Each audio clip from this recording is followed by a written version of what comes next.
Okay, let's get the show on the road. So we're going to do a little more with, let's see, Control H, there we go. We're going to shift into now doing some performance specifications, and we're going to apply those or come up with those, I should say, for first order circuits, because those are pretty easy and the math is pretty easy. And then we'll extend them on to second order circuits. But we won't go to third order circuits. And the reason why we don't go to third order circuit is there really isn't such a thing as a third order circuit. It's a second order circuit that multiplies a first order circuit. So you can really break them down, third order, fourth order, on and on, into either a first and a second order circuit, a first order circuit, or two second order circuits. So all we really need to do is be able to come up with parameters for first and second order circuits, and we've got what we need. So let's take a look at a first order circuit. Remember what a first order circuit is. It has one storage device, one charge storage device, or energy storage device. Doesn't need to be charged specifically. And what that means is we have, oops, this doesn't want to write. This doesn't want to write.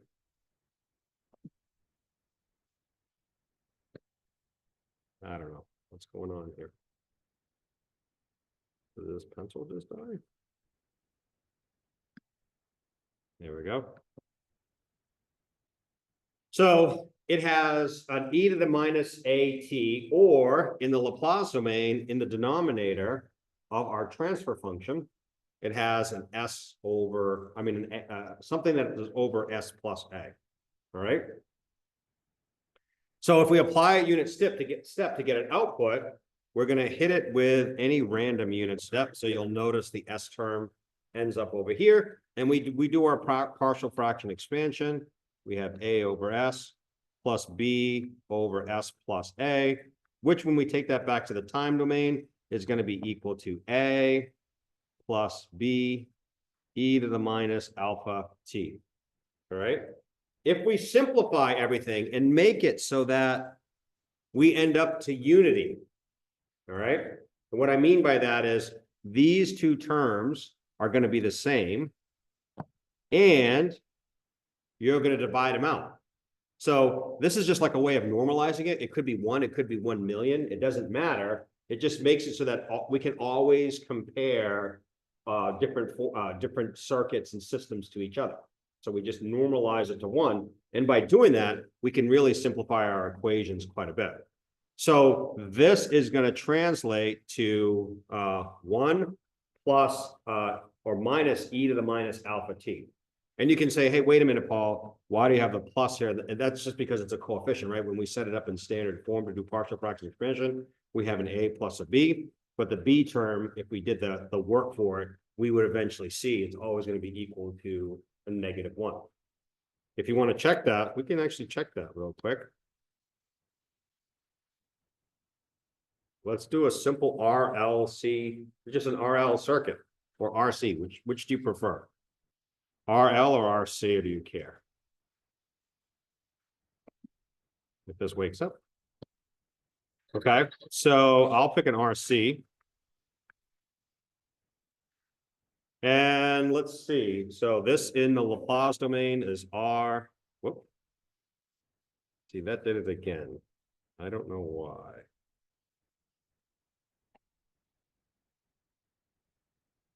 So this has to be duplicate.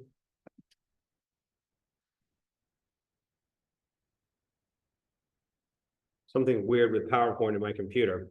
And this is 1 over SC or CS. And now if I want to go ahead and get, let's see, I want to get the current through here. So I of S given an input voltage is going to be equal to 1 over R plus 1 over CS. Did I skip too many steps to see that? All I did basically is if I put a voltage source in here, call that V. If I want to solve for the current, right, I just take V, divide that by R plus 1 over CS. That's equal to my I. And my transfer function, which is I over V, is 1 over R plus 1 over CS, right? Okay, so fractions and fractions we don't want. So common denominator, R CS plus 1 over CS, and we have the 1 over here. So that's equal to CS over R CS plus 1, right? And this is just a the block diagram, right? This is the transfer function. We still have to hit it with an input, don't we? So this is I over S. If I actually, I over V, if I want I have to multiply my transfer function by V, right? And then those will cancel out. So I'm going to multiply this by a unit step, 1 over S, which is going to be equal to C over RCS plus 1, all of that times S. Okay? Good so far? All right, 2 minutes. Keep you practice. Give me A and B.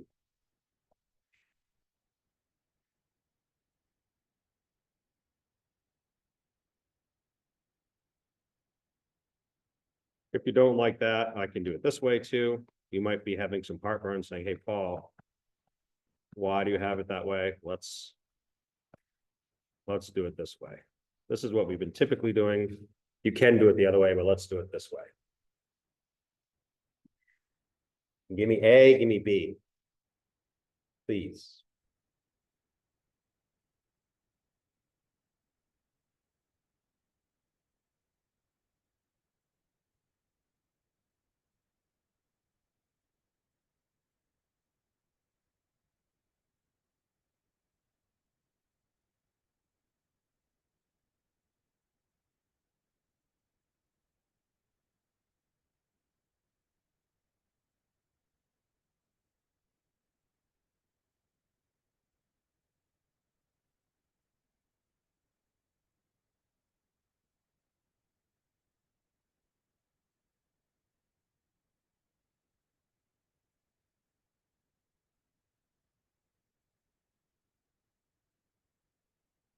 All right, who's got A?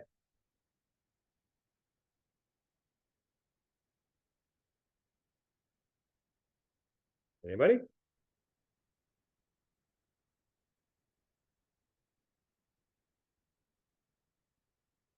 RC times what? RC times BR?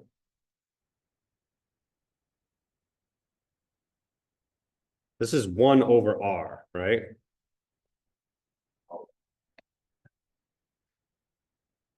So A is going to be equal to 1 over R over S plus 1 over RC. Evaluated at what? S equals 0, right? So that's going to be equal to what?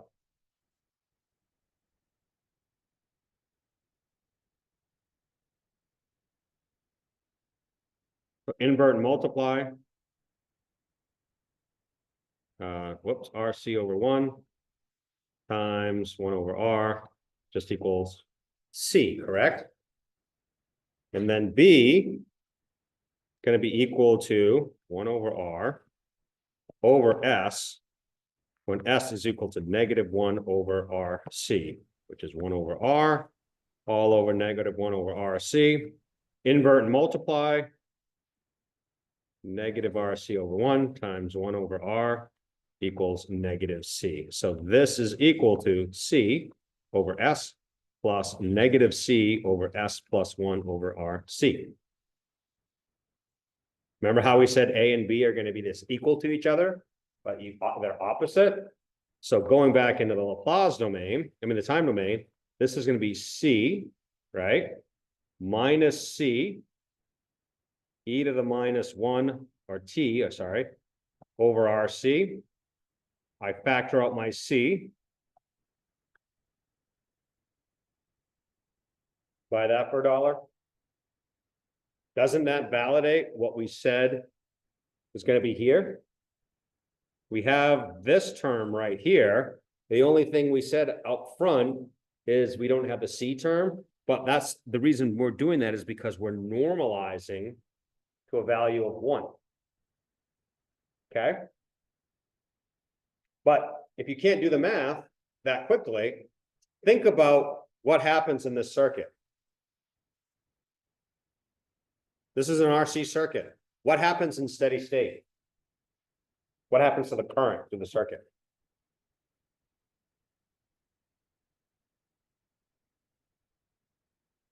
Why? Keep talking.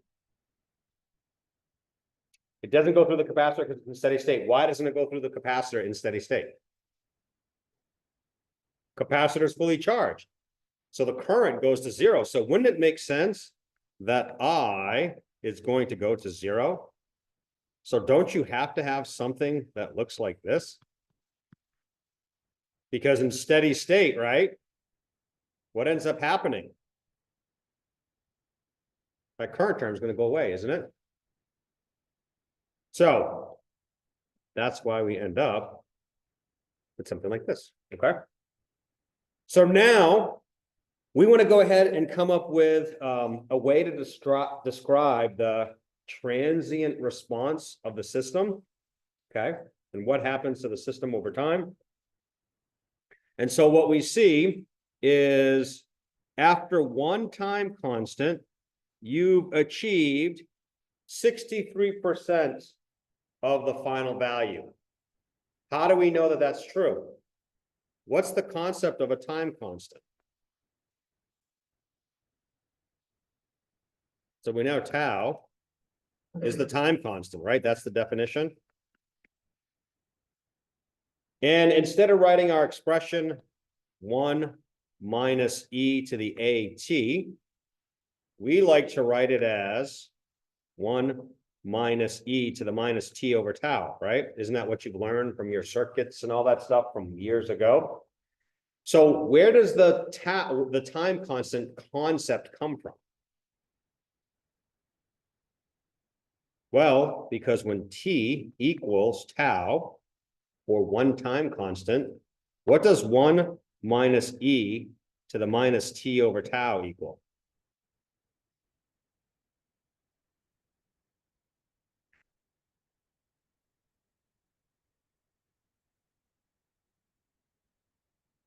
Isn't that just minus 1? So at one time constant, you're just going to get 1 minus e to the minus 1. So let's plug that into MATLAB. So move that up. So 1 minus to the minus 1, what do you think that's going to equal?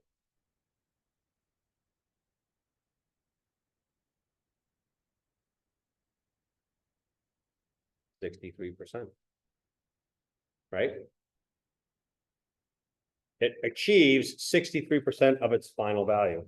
So in your analysis here at one time constant, so this is saying tau right here, because tau is equal to 1 over a, we achieve 63%, okay? And your initial slope, we normally approximate it. This is a linear line. So that's where we call our slope to be equal to our term a, all right?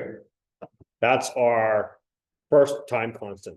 Why do we say 5a over here? Remember we talked about that in the class last semester? What happens when we go back to MATLAB and instead of saying tau is the time is equal to tau, what if we say it's equal to 5 tau or 5 time constants? Then this becomes minus 5, right? What do you think this answer is going to be?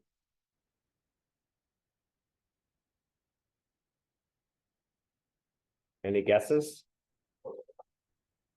Close to 1, right? 1 minus essentially 0, 99.33.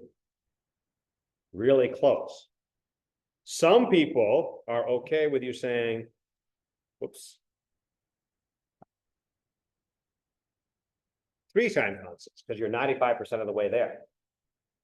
If you really want to be precise, this doesn't happen very often. But some people say you got to get to 7 time constants. Okay. So we split the difference. We say 5 time constants. That's a pretty good number for us to get there. So that's where the whole concept of a tau or time constant works from. But it's really based on the fact that it's e to the minus at, and we define tau equal to 1 over a. If you're not sure, we know that this has to equal this, correct? Right? If you want to define a new variable, they have to be the same. So how do we solve for tau? Let's see you algebra whizzes in here. Solve for tau.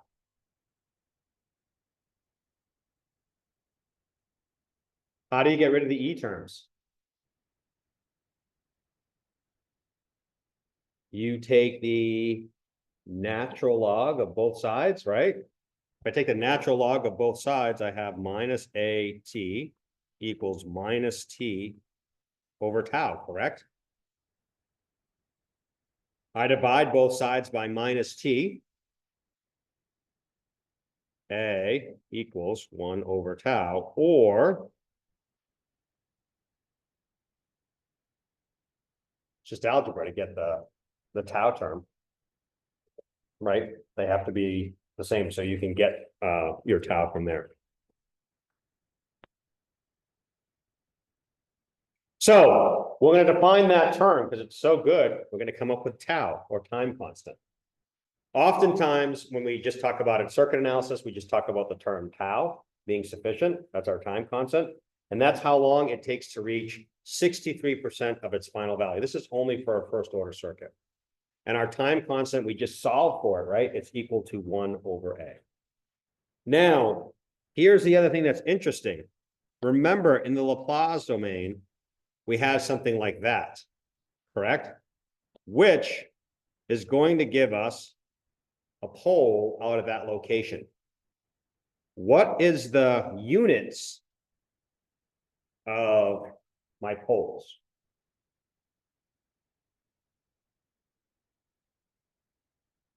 What is the Laplace domain? What do we oftentimes call it? What's another way do we call it? Complex frequency, yeah. So this is going to be j omega in a real part, but these units are radians per second, right? So it's the exponential frequency in radians per second is another term that we see, all right? And why is that? Because this, we know time. What are the units of time? Seconds, right? So that has to equal 1 over a. So a is equal to 1 over seconds, or hertz, right? And we can convert hertz to radians per second really easily, right? Just by multiplying by 2 pi. So it's essentially the same way of representing it. All right, so now we got to go and develop a new term called rise time. Why do you think we would want the rise time to go from 10% to 90%? This is the definition of rise time, from here to here. Why not go 0 to 100?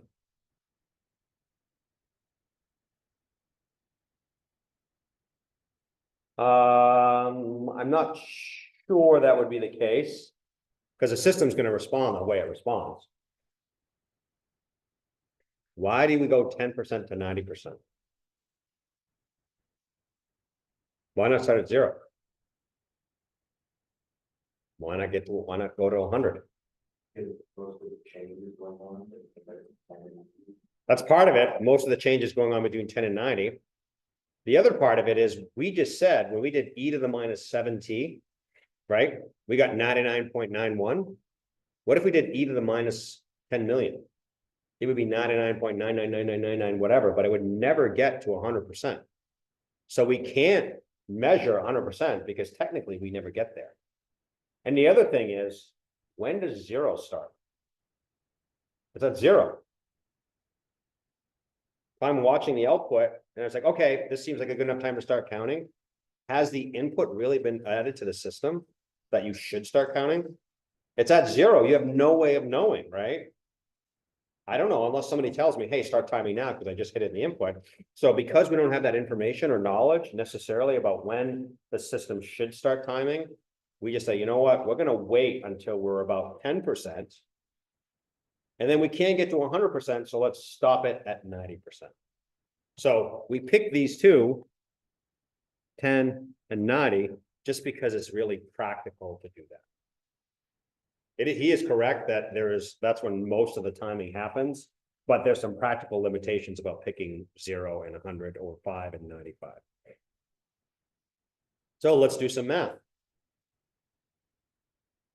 I'm going to go ahead and because I've normalized everything, right? Remember, everything here is between 0 and 1. So saying 10% and 90% is really easy. So 10% of the final value, if the final value is 1, is 0.1. 90% of the final value is just 0.9.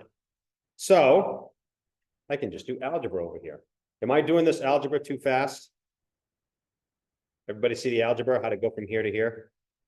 Easy peasy. Or do you want to do a derivation one time? Let's do 1, just to be safe. Let's do the 90% one, or 0.9 is going to be equal to 1 minus e to the minus a t, right? We're just writing it as the standard form. Now, I'm going to bring my negative e to one side. So e to the minus at. I brought it to the left-hand side, and then I'm going to subtract from that side. It's not a big deal to have negative numbers, but if you use logs and negative numbers, you've got to actually start inverting things, and it just makes it a little more complicated. So I try to stay away from doing negative numbers if at all possible. Now I'm going to do my natural log. So minus at is equal to the natural log of 1 minus 0.9. Sanity check. Is this correct?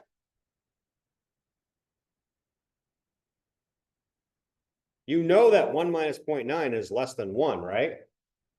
And remember, if I'm trying to solve for t, this is e to the minus at, which is equal to e to the at over here, right?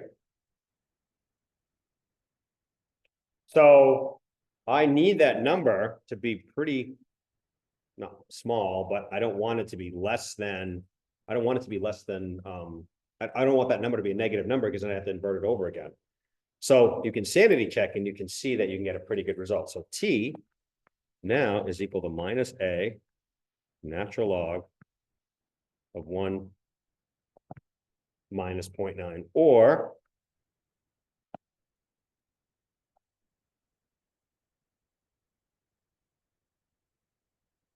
okay, that's the 90% time that we get. Oh, yes, divide by negative a, sorry.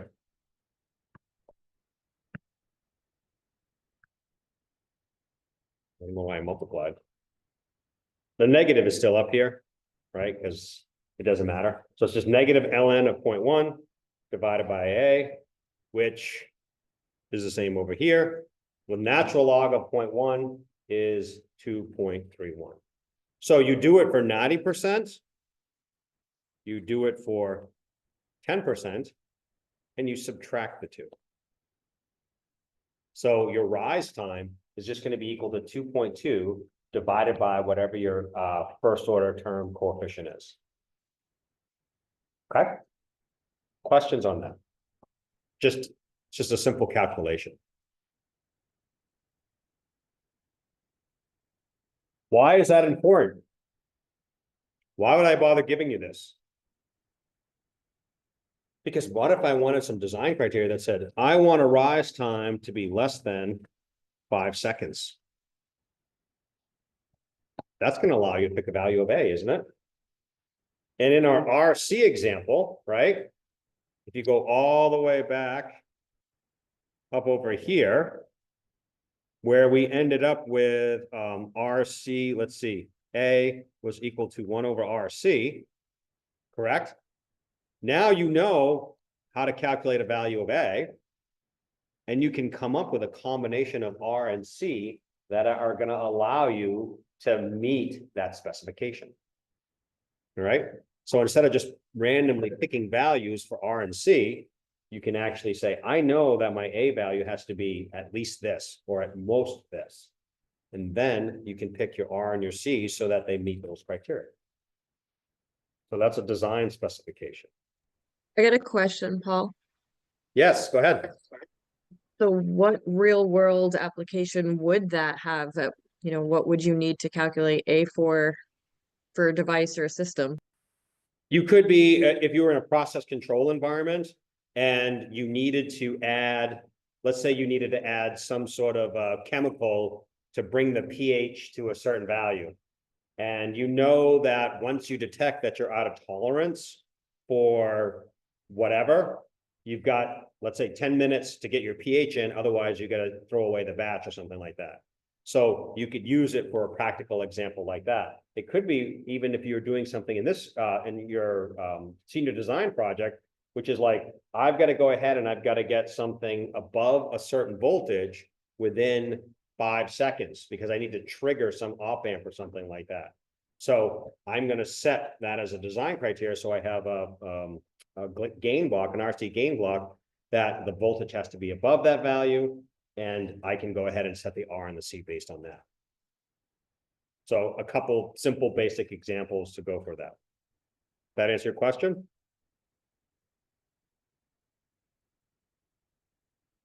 Okay. The next one is settling time. And again, this goes back to in control systems, right? Or in these systems where we are representing or replicating real world systems. If you energize a system and you try to get to steady state in a first order circuit, you'll never achieve the input, right? You know how we say a capacitor reaches steady state, which means there's no more charge going into it? That never happens, right? It never, ever, ever fully charges.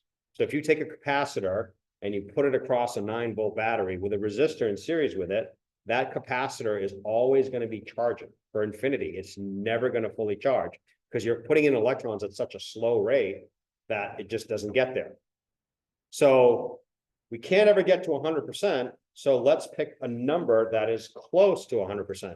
Let's say it reaches between 95 and 98%, or it settles to its final value of between 95 and 98%. So we can do settling time calculations. And settling time means if it's above 95% or if it's above 98%, go ahead and say that we've reached our final value.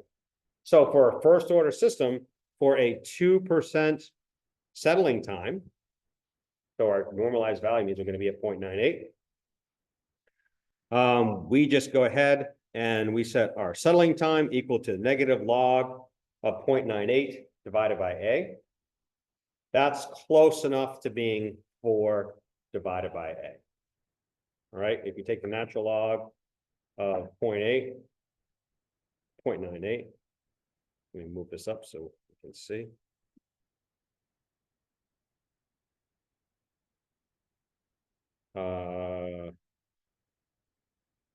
I got to invert, so let's see. Let me just make sure this is natural log. I'm pretty sure it is.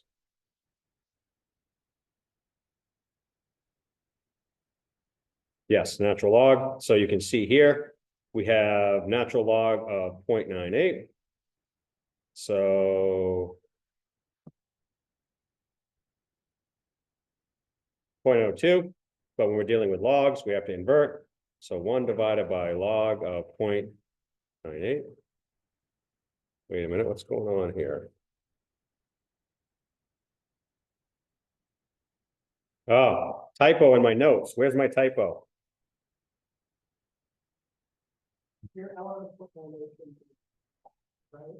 Very good. What should it be? Yeah, because it's 0.98 equals 1 minus E to the minus A settling time, right? So bring the E over to one side and the 0.8 to the other side. So E to the minus A TS is equal to 1 minus 0.98. Now I take the natural log. Ln of 0.02, not 0.98, is equal to minus a TS. So TS is equal to natural log divided by a. So this is a typo here. And let's see if I can change it really quick.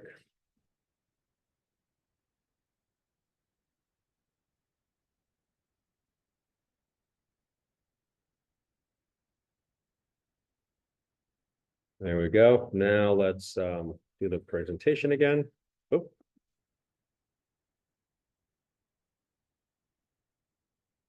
Sorry, this computer's got a lot happening with Zoom. It really takes a lot of resources. So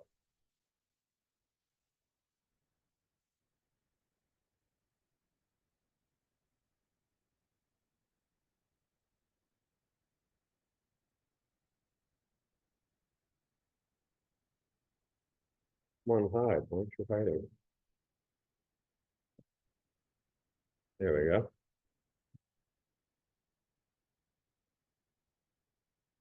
So that should be 0.02. So now let's check with MATLAB to see if it's 0.02, natural log of 0.02,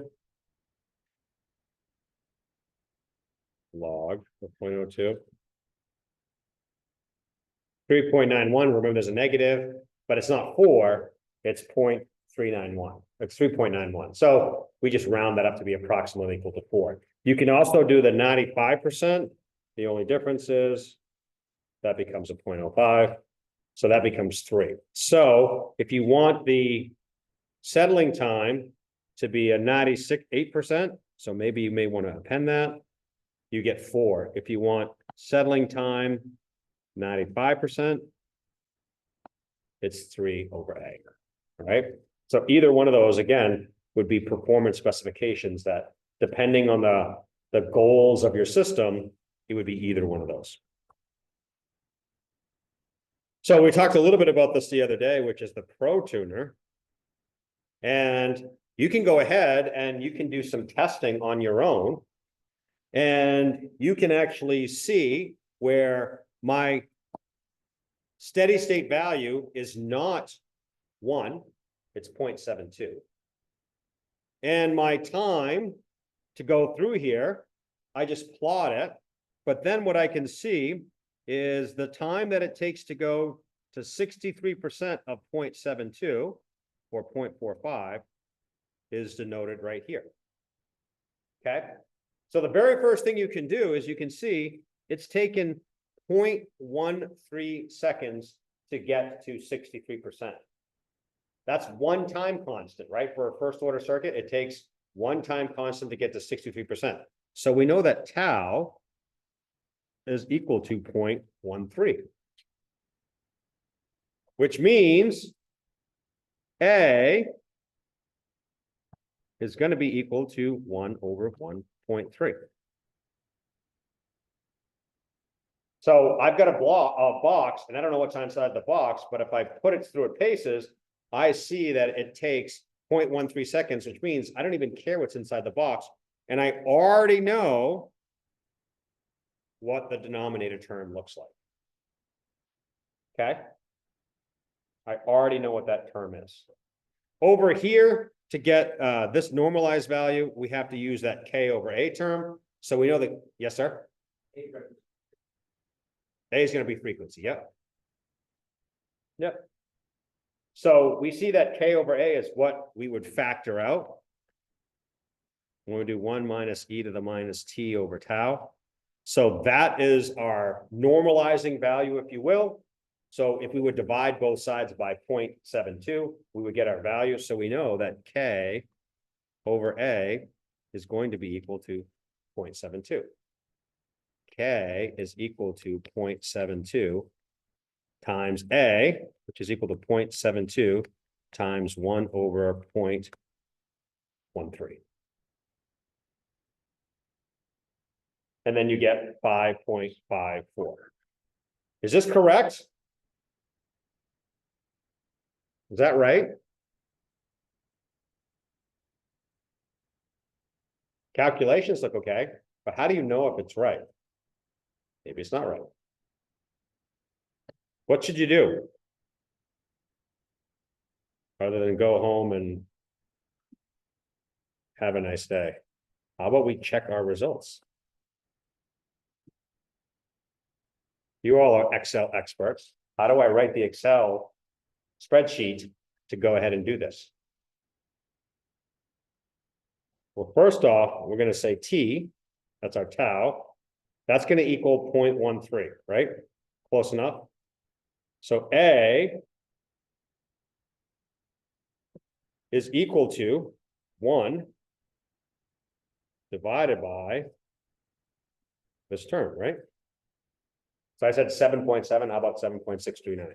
And this one is so important, I'm going to retitle that A. Okay? That's my term that I'm going to be using all the time. Now I know that K over A is going to be equal to that 0.72, right?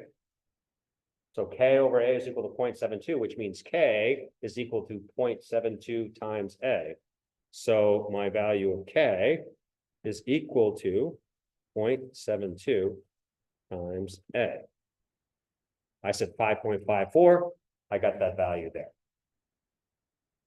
So now I've got to go ahead and build my expression. So I have to have a bunch of times in here. And let's call the output just going to be some voltage.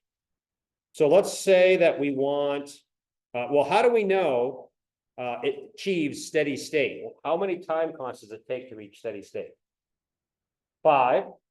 So steady state is 5 times that value over there, right? So 5 times 0.13 seconds is half a second, give or take. So I want to pick my times that are going to be pretty fast so that I can get pretty good results. So let's start out with 0 for one time. And let's see. Let's see if I want to do 5. Let's do 5 points. So let's go 0.02. And then the rest of them, I'm going to add the previous one, and then I'm going to add to it. Whoops, wrong one. It's going to be this. Let's just start over here. This one is going to be the previous one plus 0.02. And now I'm going to copy that down until I get about 25 points, give or take.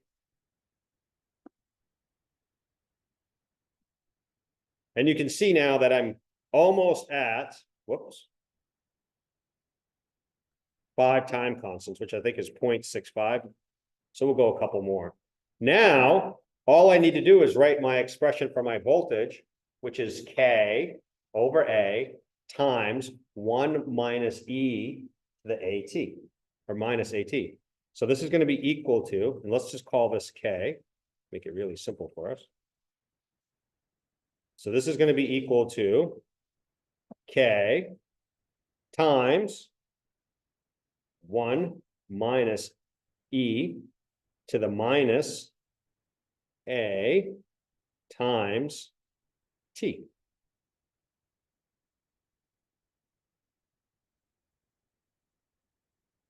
K over A, sorry. Not K. All right. Not A7, A6. So now that's my voltage or whatever it is. Now I'm just going to copy this expression over all the way down through. Now I'm going to do a plot. So I'm going to do a plot. I'm going to select these points.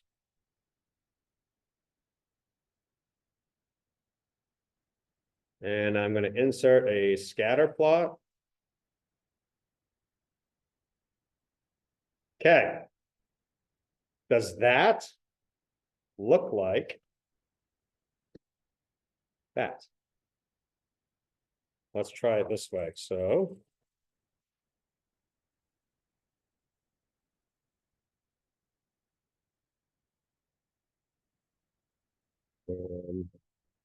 I guess I have to do it here in PowerPoint.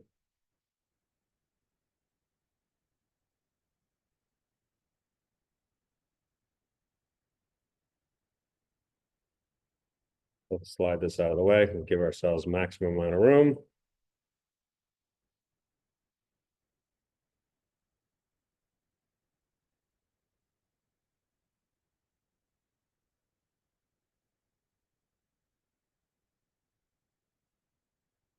I guess I gotta go a little smaller.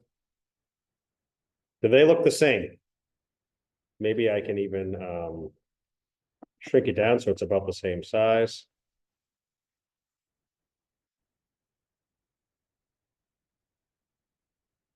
How's that? Do they look the same? Well, at 63%, which is 0.45, which is right about here, does that look like it's about 0.13, more or less? And in steady state, does it get to about 0.72, give or take? Looks about close enough. So to me, these look pretty close. I would say we got good results. You're not impressed? Anybody's looking at me like, yeah. It's pretty simple though, right? To go ahead and do that. Because again, in the real world, you're going to run a test that's going to give you this plot. You're going to actually have to come up with, let me delete this out of the way. You're going to have to come up with a transfer function, which hopefully you see is not too bad. All right, pausing for station identification. Questions? Yes, sir. What would be like the purpose of running that sort of test? Like just to check that it's working? No, good question though. So the question is, why would I run this test? Anybody want to hazard a guess? Why do you think you'd run a test?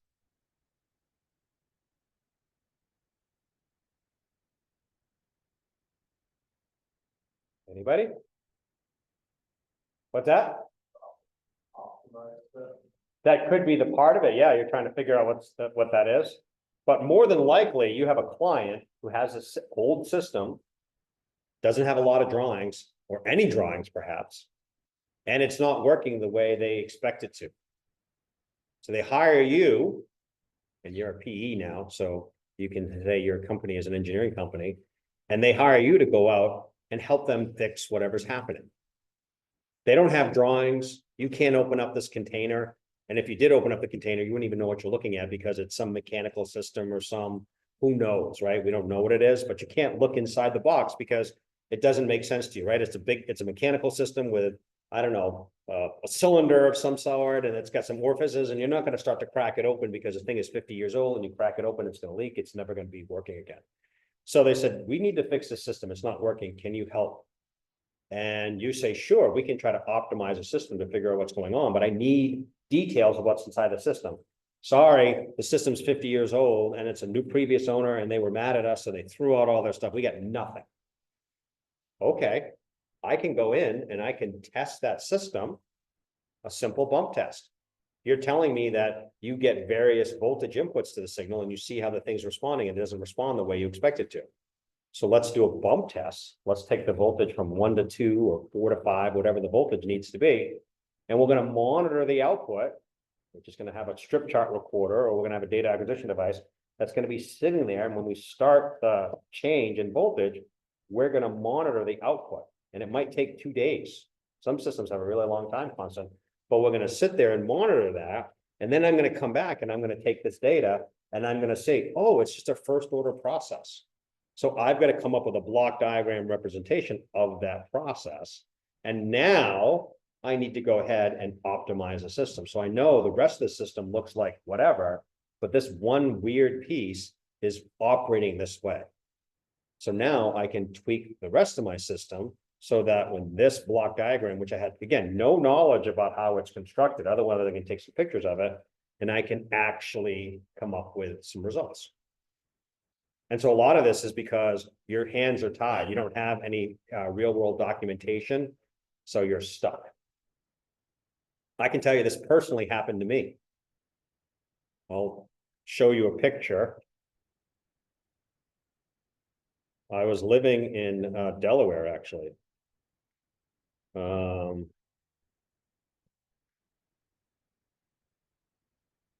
See if we can do maps.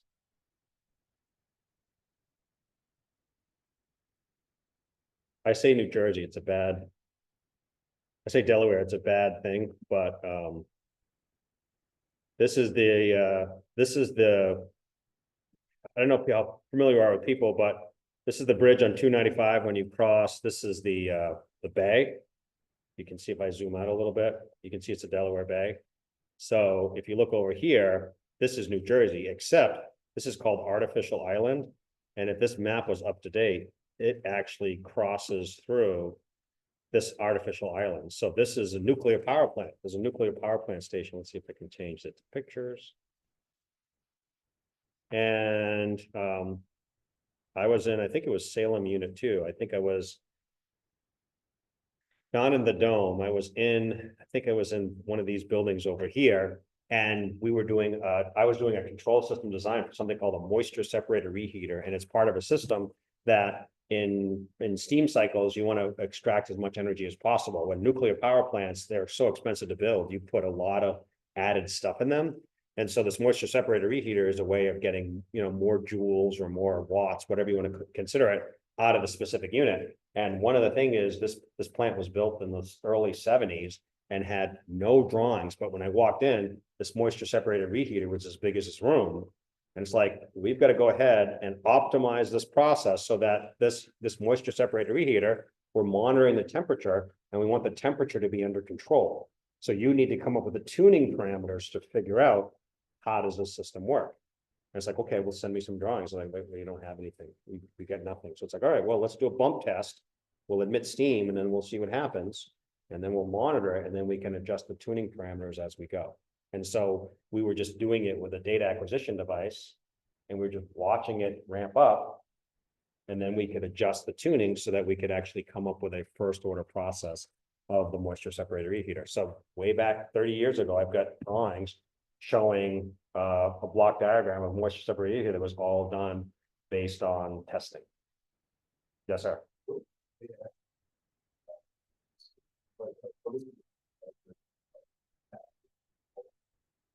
Well, most data acquisition devices, if you were to go by, like most of the time, if you go to LabVolt, or not LabVolt, National Instruments, it's a little card that it has a bunch of A to D converters on it. And most of the time, you're measuring voltages. I don't know if some of them are 1 to 5 volts, maybe 1 to 0 to 10. And you just wire that up to whatever transducer you want, and then it measures that voltage. The transducer can measure anything you want. It can measure displacement, how much something's moving. It can measure temperature. It can measure speed. All it has to do is the transducer has to convert whatever you're interested in measuring into a voltage for the data acquisition device.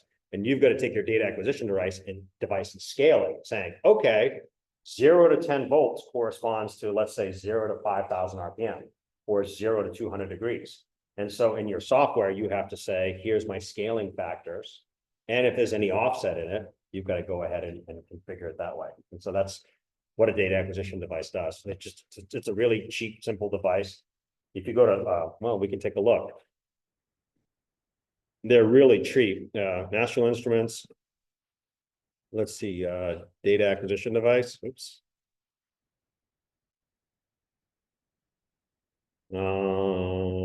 Let's see. I want one of those. How about this compact DAC? It sounds like it's a high level one, so we can go ahead and take a look at the price here and information. So here you go. You get a backplane, you've got some connections, and then you can see here, you've got inputs and maybe even outputs. So it's kind of almost like a fancy PLC. The difference is you've got to customize the code, and you can buy one of these things for $30, $40. Whereas a PLC, if you were to go to lab, it costs tens of thousands of dollars. But there's a difference. You go and buy this for $30 and say, yes, I'm going to control your $70 million process. Is the software any good? How reliable is a data acquisition device? The Allen Bradley stuff is built for years and years and years of continuous operation. So there's a lot more quality put into it, a lot more quality control. Where these, I'm not saying they're junk, they're just, they're not designed for mission critical systems. So you're not going to put one of these data acquisition systems in, some sort of a torpedo or something like that, or some sort of a missile, because, if it screws up, maybe the missile turns back on whoever's firing it and causes problems. So it just depends on, the quality. But yeah, you can buy these. I wish you could see where you can buy them, but they're really, really cheap. Build a custom, because they're all customized. Somebody have a question? No? Okay. But you can see simple, complete data acquisition. I don't know, let's say we want to do some voltage measurements. So we need a voltage module, right? We need to have a voltage module. And let's say this is 4 channels. That's pretty expensive. Oh no, this is, look at the sampling rate. Mega samples per second. This is pretty fancy. That's why it's so expensive. So if we're down at, what's that? Say that again? 20 mega samples, I think is what that would be. Yeah. So $4,000. Let's go something that's more straightforward. Let's take this one, and then we need a chassis, because with the PLCs, right, you need a chassis and a backplane. Let's go with a pretty simple one, a compact DAC, 4 slots. Any accessories we need? US 120 volt, that's fine. We also need a power supply. So, I don't know, let's pick one of these. And anything else we need? Software. We probably want the base software development. And then we don't need any services. $2,500. And you can customize it to what you want. So like I said, these aren't super expensive, but they're not cheap either, right? Because there's a lot of modules. And then of course you can go and buy an Arduino or a PIC or something like that that has a lot of the stuff built into it, but it's harder to customize and get what you want. So, this is a more industrial version than what the Arduino is. Whereas the Arduino, $30 maybe. Yes, sir. So, pretty good for like your on the mortgage system. Moisture separated reheater, yeah. Yeah.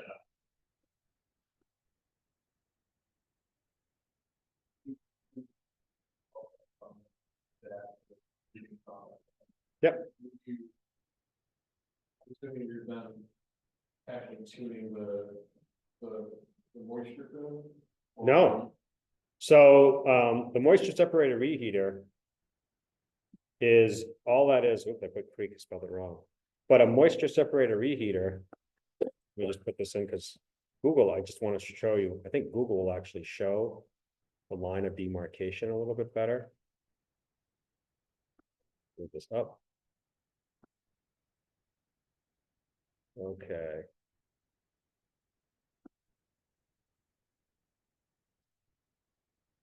Oh, this one shows it on the other side. I'm 99% sure, unless something has changed, that this line used to cut right through here, because this is called artificial island. It's all man-made.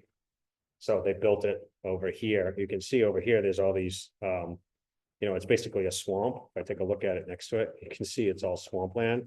And then all of a sudden, hey, look at this beautiful, stable ground, right? It's unlikely this would be all swamp. And all of a sudden, this is perfect, perfect ground to build, a 3-unit nuclear power plant, right? Doesn't quite seem like that exists. Also, if you're trying to get a sense of it, I know there's a lot of gamblers here, but look how close we are to Atlantic City. 50 miles or so. And even though I lived there for a while, I never once went to Atlantic City. So I'm not a gambler, I guess. So I work too hard for those pennies I have in my pocket. But going back to your question, so remember the moisture separator reheater it's just a mechanical system. And its whole purpose is to put some more heat into the steam that's going in and to take out any moisture. Because if you take in thermodynamics with Professor Dvorak, you realize as part of the steam cycle, you don't want wet steam. Come on, laugh. Wet steam. Who's heard of wet steam? But you don't want wet steam to go into your turbine. You want dry steam to go to your turbine. Wet steam is one where there's water molecules in it. And a turbine having any water molecules going on it will actually cause erosion, right? Water erodes. Go look at rivers and stuff like that. That's exactly what it does. And just think about, these things are moving at a fast rate. You're going to get blades. Your blades are going to erode because of that. So when you separate out the water and take out all that water, and then you reheat it to bring the temperature back up again, you get the efficiency improvement because you're reheating it as part of the steam cycle, but also you're extracting the water and taking it out. So that's the design of a moisture separator reheater. That's just a static process. It just happens as the steam is going through. But there's something that lets in steam, right? And so that's the valve, that's the control valve. So up front, there was a control valve and it would let in more or less steam into the moisture separator reheater, depending on the conditions. And it was based on the temperature. Is the temperature increasing too fast? Is it not increasing fast enough? And it would crack open the valve more or less depending on the need, the circumstances. So you would integrate like a newer control system for Yeah, so based on the app. yeah, so this is back in 96 or 97. And what happened was they had a lot of issues. Nuclear plants had a lot of issues back in the day. And this particular one, they had done so many bad things that the NRC had taken the keys from them, meaning, and that's just a literal term, like if somebody takes your keys, what do you mean? You can't drive your car? Well, you can't operate the nuclear power plant is essentially what it means. So the NRC did not literally take the keys, but they told them in a letter, you are no longer allowed to operate this nuclear power plant. And if you do, then bad things will happen. So they were shut down for a couple years. And one of the things that they did is they had kind of let a lot of systems fail. And so one of the things is they had this control system for the moisture separator reheater, which was these individual modules. Like back in the 70s, they had these little individual modules. They were all analog and you would plug them in. It was called, I think it was called Foxborough IA. And you would plug in these modules, just had like a PID controller, or it had some outputs. It could just do a bunch of different things. And the system was 25, 30 years old when they said, hey, we need to fix this. And so they took the unit one, the engineer at the time took the unit one modules and completely took all the unit one modules to make the unit two module or system work. And so many of them were bad or broken that she ended up not being able to find any parts because it was ancient system, but she stole from one system to be able to move it into the other system. And they just said, wow. And I remember going into the panel and opening up, and all they had these little cards that had module numbers that said Foxborough, blah, blah, blah module. And so what ended up happening is you just didn't have enough modules. She couldn't find anything. So what ended up happening is she hired the company I was working for to go ahead and put it in a Modicon Quantum PLC, which probably people haven't heard of, but it was a really rugged, reliable PLC that could do everything the old Foxborough modules could do. And so my job was to figure out with no documentation, how to get this system to work the way it was supposed to work. And when they started the plants back up, there was an automatic control mode within the control room. They could put an automatic control and it would ramp up the system. So the valve would be closed and then it would ramp it up until it was 100%. And as long as you didn't ramp it up too fast, you could continue to do the valve. So sometimes you had to close it, but once the valve was fully open, you would lock it in that position because it was a different process sort of to maintain the temperature. And so mine, you could put it in automatic control mode and it would ramp up and it would stay in automatic control mode. The one that she did, which was all the original modules, it wouldn't work. And so the operators had to constantly put it in the manual mode, and then they had to adjust valves manually while monitoring the temperature. So that was my pat on the back. They didn't yell at me because they could put it in automatic and then it would work fine. But in manual mode was the other unit. So that's my big story about control system stuff. But it worked. It worked pretty well. That was a time too, just a kind of a boring story, but when they were starting the plan up, I was supposed to be there for 2 or 3 days. Because they told me, oh yeah, we're going to start up, show up on this day, and we're all set to go. I show up on that day, and they weren't ready at all. They didn't have any procedures to test it. They still were wiring stuff up, and I was like, why'd you have me come here? oh, in case we needed help writing the procedures and all this stuff. It's like, okay. But I'm supposed to be here for 3 days. I mean, I bought just 3 days worth of clothes and stuff like that. And they said, well, you're gonna be here a little longer. So I was there for 2 weeks. And yeah, it was just one of those things. And I remember being there on Easter, and that was their kindness because it was Easter and people had to work on Easter. These plants don't close and they were trying to restart. That was, they were getting really close to restarting. So they provided everybody a special Easter dinner. And I remember eating my Easter dinner in basically a brick concrete room with no lights, no windows. I mean, you were under the control room. So it was basically but there was no lights, no windows. I mean, there was light, but no windows. You're in the basement, you had no cell phone coverage didn't exist, no I mean, it was just like sitting there for 12 hours, waiting for the system to run through. So, yeah, exactly. Oh, the food, I remember was, cafeteria food at the time, but.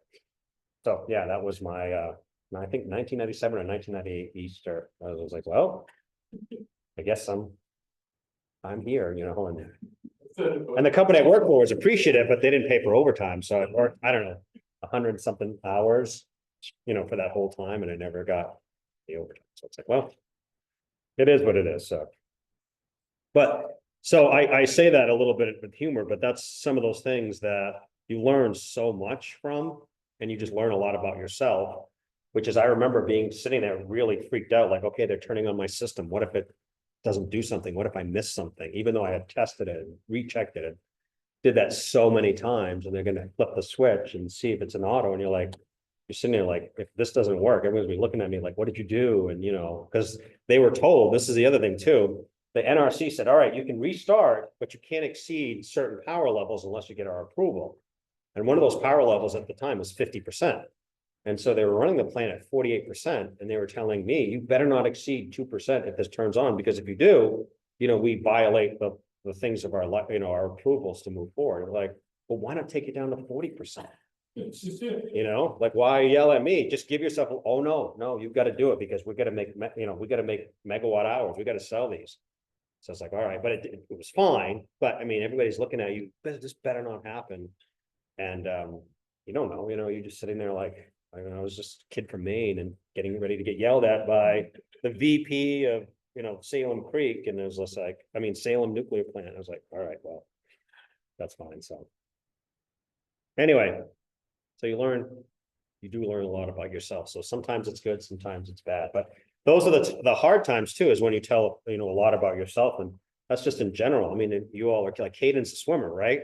I'm sure there are many times he's been in a race. He's like, I don't feel great, but you just grind through, and then you learn a lot about yourself and your ability to overcome those really hard times. Like, I have much younger kids than you all. And so part of the thing to do is with sports, the reason why I like sports, it's more than just the camaraderie of a team. It's like, this is really hard. Like my son, we shot for an hour and a half at the gym, which means he's just shooting. It's not fun for him.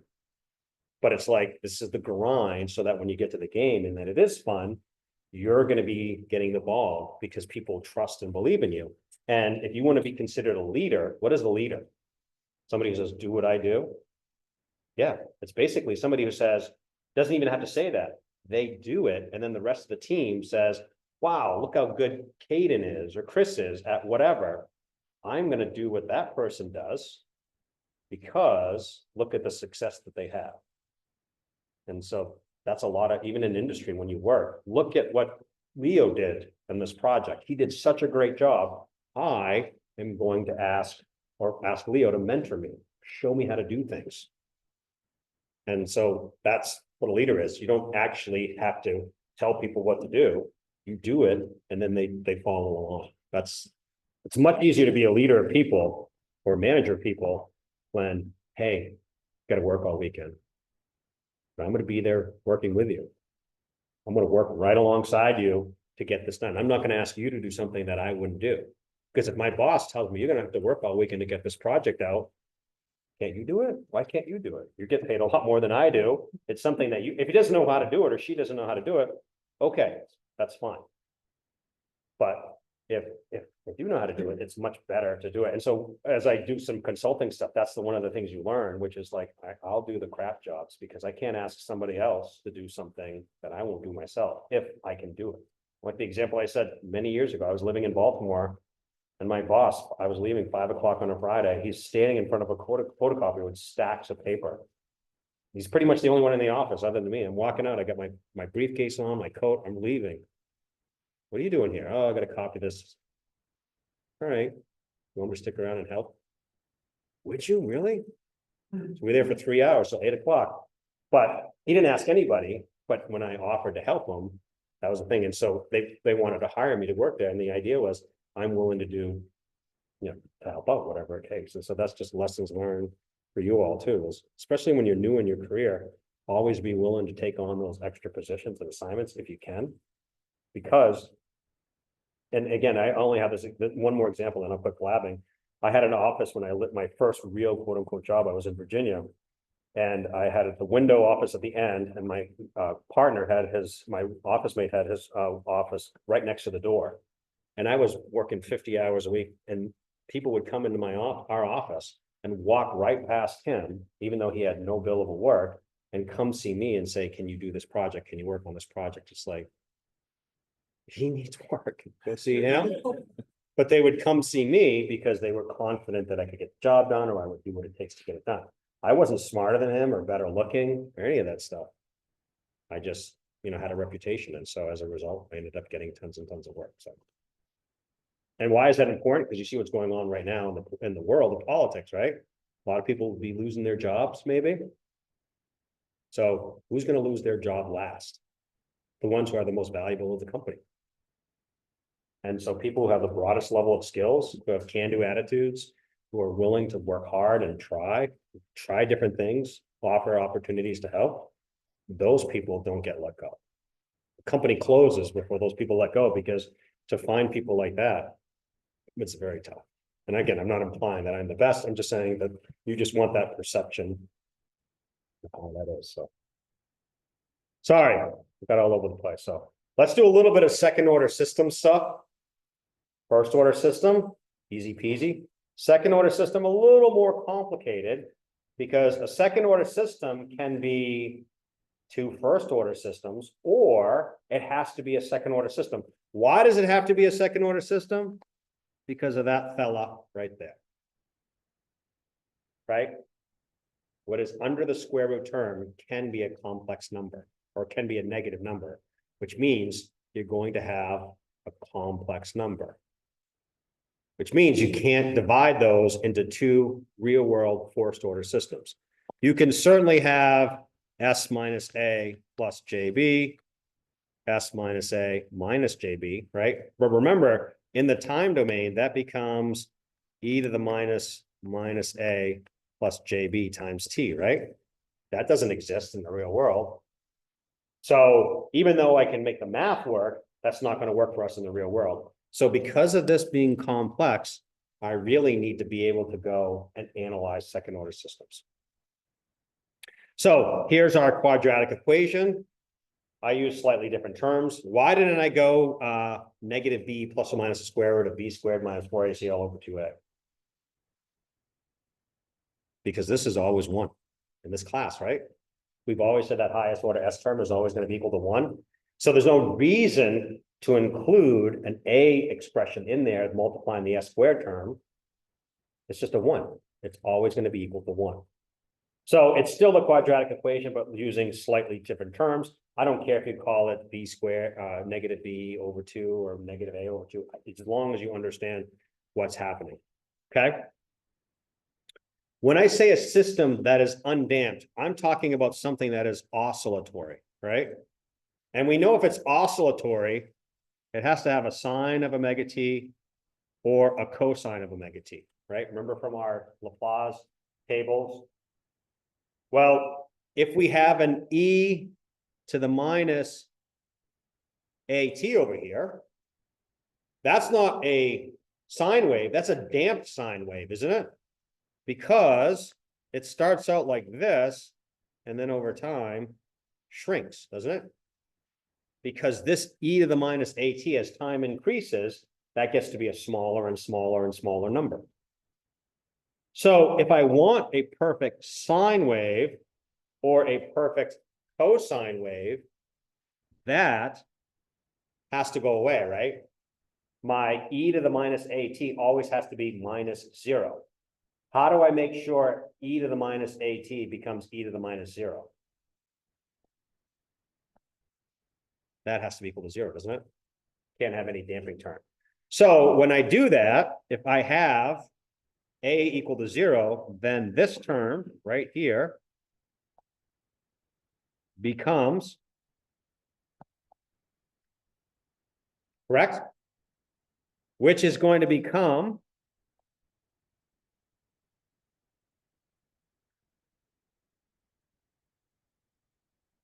right? It's technically plus or minus there because we have the plus or minus up front. So if we have an undamped system, and all we have is that for our root, right? We have no real part, we only have an imaginary part. Now, just talking about it as J times B doesn't make a lot of sense.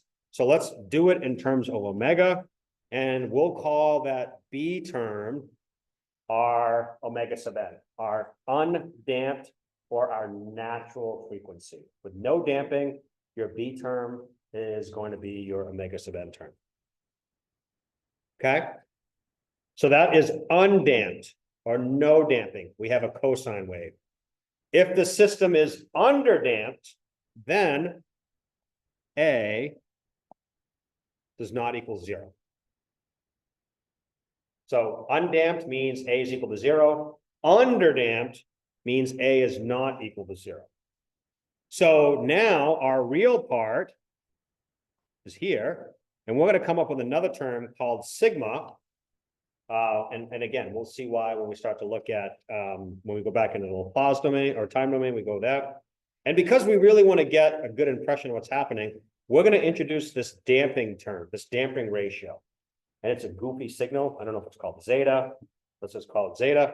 And so zeta is a ratio of your exponential decay divided by your natural frequency.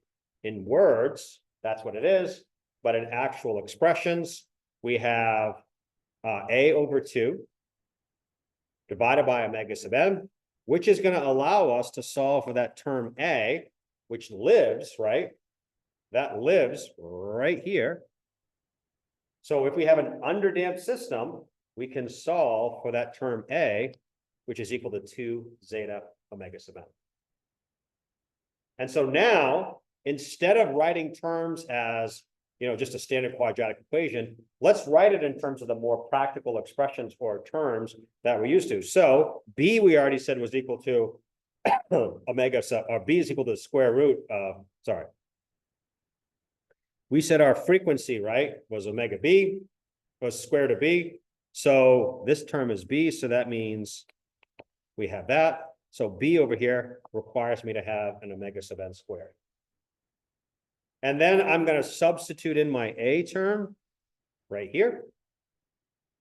And then my B term, again, you can see I have my omega sub n squared. So my new expression for second order systems, to really make it easy, is omega sub n squared over s squared plus 2 zeta omega sub n s plus omega sub n squared. All right. And just to summarize, our natural frequency, omega sub n, that's only if we have an undamped system. Our damping ratio is a dimensionless quantity, right? So that's going to be equal to our 2 zeta omega sub n. And then if we have attenuation, that's our exponential decay, which is just defined as A over 2. And then last thing we'll cover today, which is we can write our poles as just writing it as zeta omega sub n. So negative zeta omega sub n plus or minus omega sub n times the square root of zeta squared minus 1. If you like doing algebra, just for fun over the weekend, see if you can get that term. We'll do it on Tuesday, but see if you can get that term. Okay, questions?